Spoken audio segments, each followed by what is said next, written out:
one had taken time to explain to me anything about the Greeks coming to Egypt and to Nubia and to Ethiopia, depending on who they were, to receive their earliest education, those who had not gone to a little colony, a little enclave in what was then called Lebus, now called Libya, to receive their first glimpse into education taught by Africans. Let us just, for example, cite one. And that particular person would be Hippocrates. And I'm sure that you heard of Hippocrates.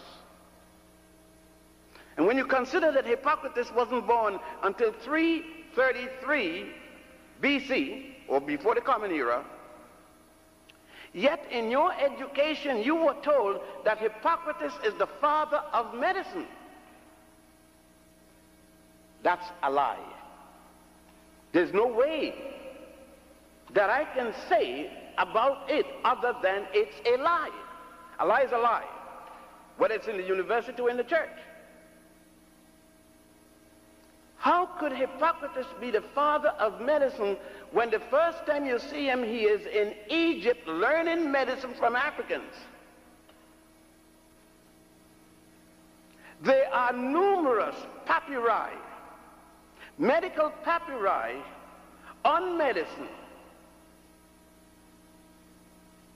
The nearest to Hippocrates is at least 1,300 years before he was born. For example, we have what is known as the Hettus papyrus, the Ebers papyrus, and now the so-called Rockefeller papyrus, the Edwin C. Smith papyrus.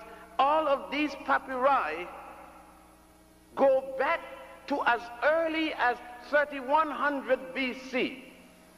Just as it was in Egypt that engineering, Sesostris II, you are engineers, many of you, Sesostris II changed the flow of the Nile. That S-turn you see there was placed there by African engineers in 2250 BC.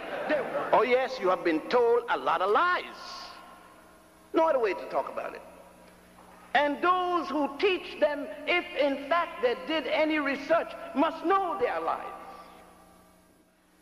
You see, you have been taught by Alex Haley and others that your history started in the slave trade.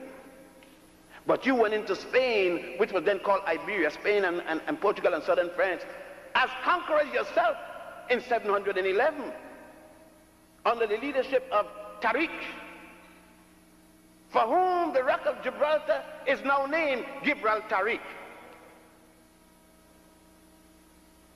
Nothing in your education, because there's nothing in your textbooks about any of this.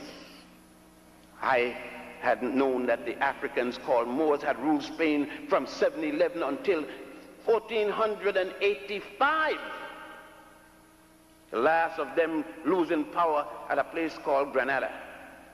And all because I have made my mind that my people aren't to be taught that they drop out of the sky as slaves and were slaves. And every time you see a movie from Washington, D.C. or anything, whatever the period, the only time you see us, we are slaves.